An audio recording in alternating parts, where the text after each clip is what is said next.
The Clockwork Three, Chapter 2, Coal, Shoots, and Clockwork.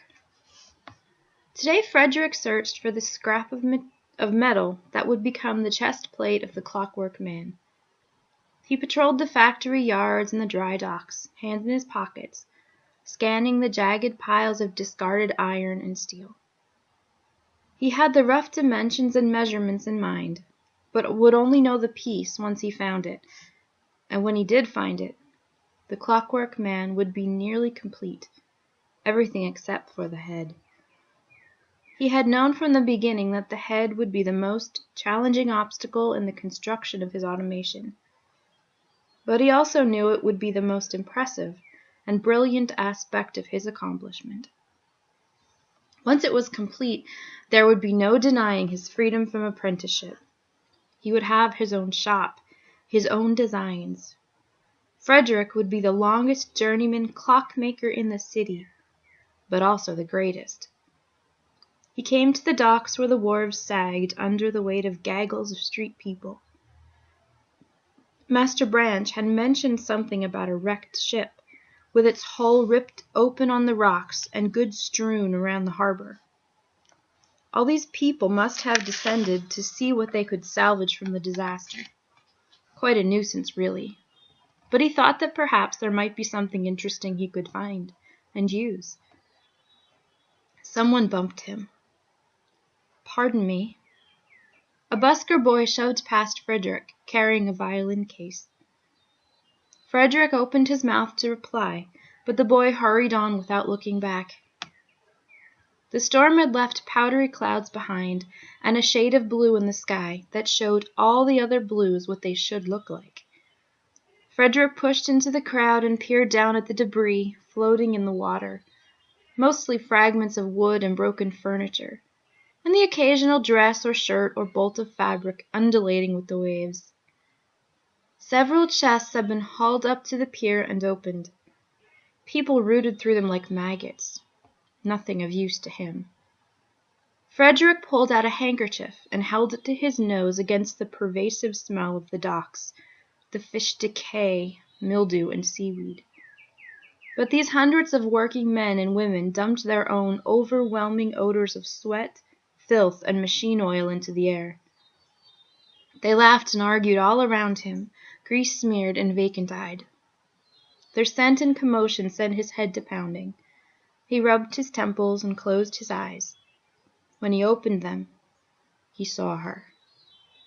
Mrs. Treeless, unmoving and poised like an iron stake driven into the crowd. Her tiny eyes had found him too, and she glared. Then she opened her mouth in a toothless grin. The sight of her unlocked doors and threw them wide onto so many memories that Frederick had kept shut away. He froze and began to pant. His stomach ached with remembered hunger. His arms dropped to his sides, exhausted and weak. His back twisted up, anticipating blows that did not fall any more.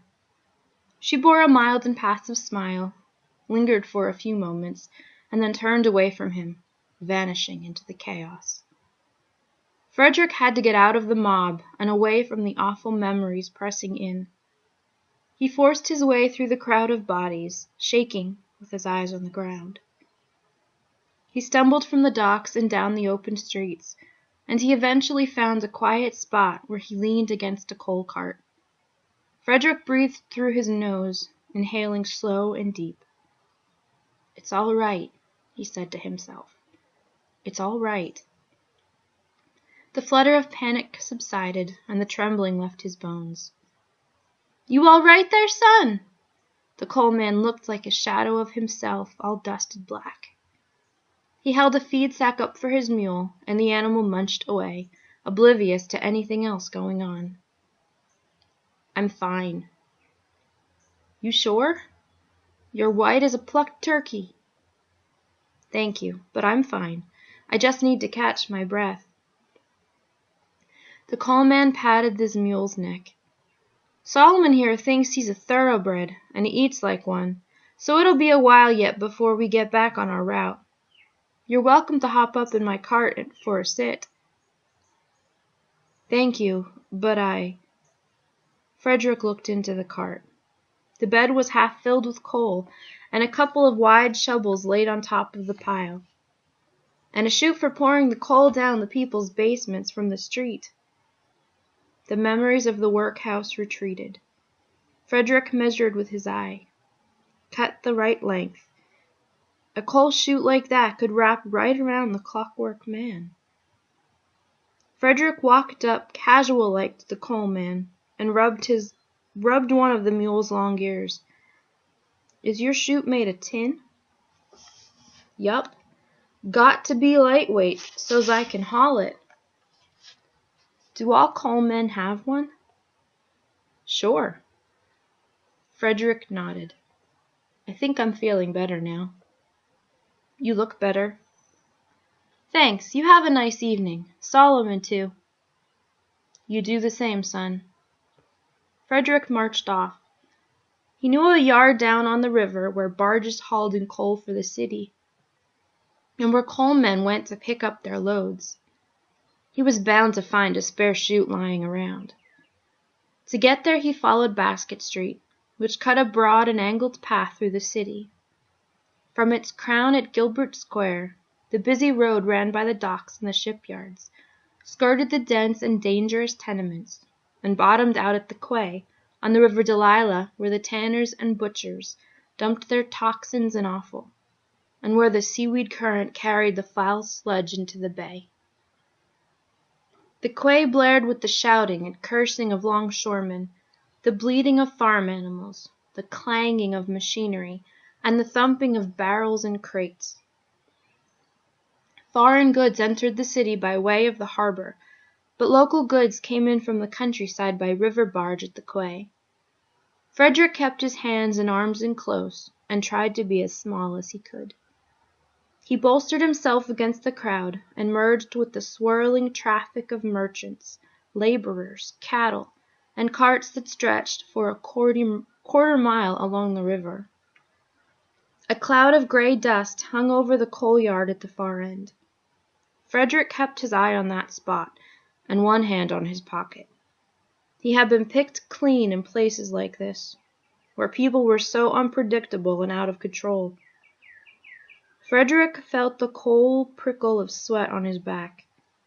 Before he reached the coal yard he had been jabbed in the leg by a billy goat's horns, sworn at by multiple men he bumped into, and glared at by a pretty young woman for seemingly no reason at all. Frederick came to the coal yard's high wooden fence and followed it to the gate. Coal men passed through the entrance with empty carts, and then rolled back out, fully laden. Before entering, men had to put out their pipes and cigars, so as not to risk igniting the explosive dust in the air. A few of them lingered at the exit gate to relight. Frederick leaned toward them, listening. "You believe that storm?" one of them asked another. "It was a bad one. My roof leaked all night. Had to leave my boy home today on account if he got sick from the damp." "Landlords," he spat. "It's not so bad. Rent's cheap, so I can't complain too awful much." "You wouldn't complain if that worthless roof of yours ripped clean off, O'Malley." Through the entry gate Frederick spotted the huge black mounds of coal bulking under high-roofed structures. He sneaked in alongside a cart, and once through, he dodged behind a nearby shed. He ducked down and surveyed the yard. Coalmen backed their carts up to the mounds and then worked to pile them full. Dark rocks rained down, and to a man the workers were blackened. There were shovels everywhere, but no coal chutes that Frederick could see. He evaluated his chances of finding an unused chute, and crept forward until he was eye level with the window into the shed. He peered through the dirty glass. More shovels stacked inside. Some other tools, but in a corner a couple of coal chutes leaned against the wall. Frederick tried the window, and it creaked open. He looked around to make sure no one was watching, then climbed through it. The dusty air in the shed choked him, and he wiped his eyes. The chutes were old and battered, but he could pound out the dents back in the workshop, so he picked the better of the two and lifted it. It weighed more than he had expected, but he could manage it. Frederick set it down and opened the shed door. He swung the chute up and over to rest on his back, his hands over his head to hold it steady. He stepped out, pretending he knew exactly where he was going and what he was doing.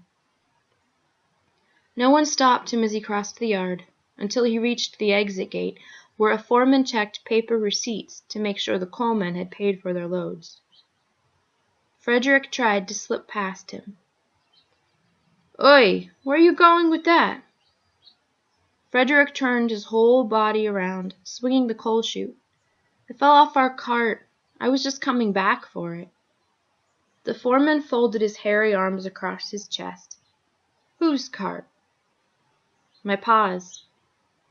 "Who's your pa?" "O'Malley." The foreman's eyes narrowed. "O'Malley, huh?" Frederick bounced a little. "Come on, mister. My pa's waiting for me." "All right, then. Go on with you." Frederick spun around and left the coal yard behind. With the chute on his back, the thick crowds on the quay would make it difficult to return the way he had come. He cut through an alley and came out onto an unfamiliar street. He considered asking for directions, but thought that he could certainly find his way well enough on his own. He followed the street, then followed another, trying to head in the general direction of Master Brance's workshop. He stopped every few blocks to give his back a rest from bending, and to straighten out his neck. He took a few wrong turns and hit a few dead ends until he became lost. Hours passed, and the setting sunlight tipped the tops of the buildings, tossing the narrow streets into shadow. It would be full dark soon. There was no question now. Frederick needed to ask for directions, but he hated doing so. He looked around at the pedestrians sharing the quiet street with him. Three grumpy-looking men milled outside a tobacconist's shop, but were not saying much to one another. A washerwoman carrying a heavy bundle of laundry over her head trudged by him with an expression of such exhaustion that Frederick did not feel right asking her for anything. Then he spotted a young woman wearing a white apron and a maid's kerchief over her chestnut hair. She looked to be about his age. "Excuse me." Frederick set the coal chute down. "Could I trouble you for directions?" She smiled. "I haven't seen your cart and donkey, if that's what you're looking for." She had large green eyes. "What? Oh, the coal chute. No, I'm not a coalman." "Then why are you carrying that around?" Frederick shook his head, irritated. "I need the metal. Look, can you give me directions or not?" She pursed her lips and nodded. "Where do you need to go?" "Gilbert Square." "I've just come from there." She turned and pointed up the street. "Follow this road and you'll come to a synagogue. Take a left there, and then take the second right. Follow that until you hit Basket Street. From there, I know my way from there." "Good night, then." She turned away, seeming irritated. "Wait." She turned back. "Thank you," Frederick said. "You're welcome. Travel safely." Frederick watched her go, and he noticed how long and thick her braids were. They fell like ropes from beneath her kerchief, and down her back to her waist. He wished he had asked for her name. He shrugged and hauled the coal chute down the road. The direction she had given him took him past the brightly lit synagogue, around corners, and eventually onto Basket Street, just as she had said. A short while later he emerged onto Gilbert Square, awash with yellow light and people finely dressed, opera-goers and rich folk out dining. The Gilbert Hotel shone with light from every one of its 100 windows. The new Bristol Opera House, bearing its impressive clock face, glittered both from the golden accents on its columned architecture and the jewels in the dresses and hair of the women waiting on its steps. The cathedral loomed over the square, gargoyled and treacherous up high among its dark buttresses and spires, warm and inviting through the wide-open doors at its base. Frederick gave the spectacle one look and no more. He crossed the square, passing under the ominous dome of the Archer Museum on the opposite side from the hotel. As immense as the building seemed from the outside, the museum had disappointed Frederick his first time through. He had enjoyed wandering among its displays, peering over the objects, artifacts, and curios brought back from distant countries, kingdoms, and empires. But he was dissatisfied with the quantity of what he saw. He felt there should have been more. Frederick left the square and entered into the district of the city's craftsmen. Master Branch had his workshop only 2 streets over from the clockmaker's guild hall. The old man lived above his store, and so had Frederick, ever since the old man had rescued him from Mrs. Treeless and the orphanage. Frederick saw that the lights were out in the shop, but on in the apartment above. He set the coal chute in the alleyway behind their building. The shop bell rang as he let himself in through the front door with his key. "Master Branch!" he called from the shop's darkened front room. Light tumbled down a narrow staircase to the floor from upstairs. He shut the door behind him and locked it. "It's me, Frederick." "You're out late tonight," came a voice from above. "Having fun, I hope?" Frederick clomped up the stairs. "Some. How was your evening?" "Usual." Frederick entered the wood-paneled main room of Master Branch's home. It functions as a kitchen, a living room, a dining room, and a library without any shelves. Stacks and stacks of books lined the walls and stood ready as if they hoped to be on shelves one day. The low ceiling made Frederick feel as though he always had to hunch, but somehow the effect was warm and comforting. Master Branch sat by the fire reading, a cup of coffee on the small table beside him. He looked up with his sharp eyes. "Is that coal dust, Frederick?" "Yes, a coal man dumped his load almost on top of me. Nearly choked me to death." Very inconsiderate." Master Branch returned to his reading, his thin white hair like a fuzz of hoarfrost on his head. "There's some soup if you're hungry. Split pea." "Thank you." Frederick ladled up a bowl from the cook stove, grabbed what was left of a loaf of crusty bread, and sat down at the table. "A lot of commotion down at the docks today." "What's that?" "Commotion on the docks." "Oh, so I understand. You went down?" "Not for long. There wasn't much left." "Too bad," Master Branch said, but Frederick could see the old man had his eyes and his thoughts in his book. They fell silent, and the only sounds in the room were the fire settling and popping, and Frederick chewing. "I saw Mrs. Treeless today," Frederick said. Master Branch looked up. "You remember her?" Frederick fidgeted with his spoon. "From the orphanage?" The old man closed his book. "I remember her. A vile woman." "Yeah." Master Branch's forehead was creased in worry. "Do you want to talk about it, lad?" Frederick paused. "No." "Are you sure?" "I'm sure. Better to shut tight the doors on those memories." "All right, then." More silence, and a short while later, Master Branch stood up. He rubbed his eyes and stretched. "Well, I'm off to bed. Good work today. Very good work." Frederick did not thank him. "Good night, Master Branch." "I'll be at the guild hall most of tomorrow. A few apprentices are presenting their works, hoping to make journeymen." "Can I come?" "What for?" Frederick shrugged. "No reason." "Lad, you're not fooling anyone. As bright as you are for your age, you are only 13. You are not ready, and when you get one chance to present yourself to the guild, that's not a rule. Perhaps not, but in my years I have never seen an apprentice make journeyman after failing his first examination. Frederick scowled, and his frustration compressed into a chunk of bitterness as gnarled as a peach pit. You will make journeyman, Master Branch said, but not for years.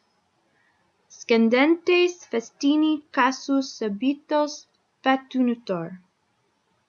What does that mean? It's Latin. It means, hasty climbers suffer sudden falls.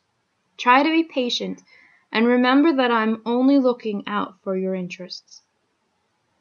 Frederick nodded without accepting. The fact was, none of Master Branch's previous apprentices had ever made journeymen. Not one. The old man ducked into his bedroom. "Good night," he said, and shut the door. Frederick finished eating and cleared his plate. He brushed his crumbs off the table into the palm of his hand and tossed them in the wash basin. He lit an oil lamp to take downstairs, where he had a bed in a small room behind the counter. Master Branch insisted he sleep down there to make sure no thief broke in and stole the merchandise during the night. Frederick went down and waited a short while until he thought Master Branch would be asleep. When he heard faint snoring coming from the bedroom upstairs, he brought the coal chute in. Frederick kept the Clockwork Man in the basement beneath the shop, because Master Branch never went down there. The space was small and cramped, but there was a long workbench and an absence of windows, so Frederick could spend his late nights there in peace. He sized up the coal chute, satisfied with how well it fit.